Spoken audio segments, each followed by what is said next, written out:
गीत में कहा जा रहा था कि उर्वैया अर्थात पवन भी उस देवी माँ को पंखा झुलाती है और ऋतुएं भी उस देवी माँ को झूला झुलाती है। इसका मतलब है कि वो प्रकृति भी उस देवी माँ के चरणों में नतमस्तक है, ना केवल मनुष्य और ना केवल प्राणी, लेकिन प्रकृति को भी अपने इतने करीब ले आना, ये भी इन देवियों की कितनी बड़ी तपस्या है। आपने बहुत ठीक कहा कि गीत तो मैं भी बहुत ध्यान से सुन रही थी। तन मन में भक्ति ज्योत तेरी, हे माता जलती रही। मेरे मन में ये गीत सुन के फिर एक प्रश्न उमड़ रहा है कि ज्योति, कौन सी ज्योति? ये अखंड ज्योति, क्या इसका भी तुम्हारे पास कोई जवाब है? हाँ, इसका भी तो जवाब मेरे पास है ना, क्यों नहीं होगा। आज तो आप जितने भी प्रश्न पूछोगे उन सभी प्रश्नों का मेरे पास अवश्य जवाब है। तो सुनिए, आप सभी भी कान खोलकर सुनिए कि ये कौन सी ज्योति है जो हम सबको जगानी है, जो सदा ही जगी रहे तो जीवन में सदा ही खुशियाँ, सुख, शांति, आनंद, प्रेम और संपूर्ण गुणों की बहार हमारे जीवन में आ जाएंगी और खुशियों को हमें कहीं दूर ढूंढना नहीं पड़ेगा, वो स्वयं ही दौड़ी दौड़ी हमारे पास आ जाएंगी।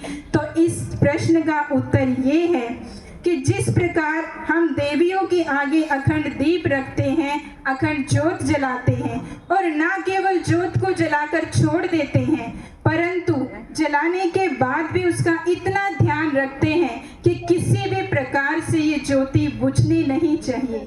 तो स्वयं परमात्मा वर्तमान समय हमें जो ज्ञान दे रहे हैं, तो वो ज्ञान का दीपक, उस सत्य ज्ञान की ज्योति से यदि हम सब अपनी आत्मा की ज्योति को जला लें और अपने मन के विचारों पर इतना ध्यान दें कि मन में कोई भी बुरे विचार का तूफान या कोई भी बुरे विचार की आंधी मेरे इस आत्मा रूपी दीपक को बुझने ना दे, तो सचमुच जीवन में बहुत ही सारी खुशियों के दीप अपने आप ही जल उठेंगे। आज तो ये दिव्य नज़ारे और आप जो समझा रहे हो वो सभी सुनकर ऐसा लग रहा है इन नज़ारों में हम सब क्यों ही खोए रहे।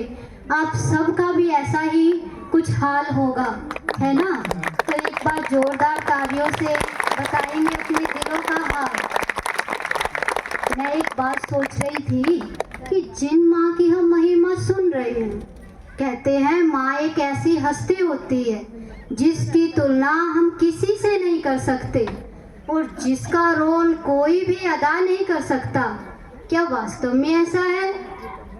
हाँ, बिल्कुल वास्तव में ऐसा ही है कि माँ का रोल कोई भी दूसरा अदा नहीं कर सकता, क्योंकि माँ जब माँ होती है तो वो अपने जीवन की शुरुआत से लेकर जीवन के अंतिम क्षणों तक वह केवल देना ही सीखती है, वह कभी लेने का भाव अपने मन में नहीं रखती है।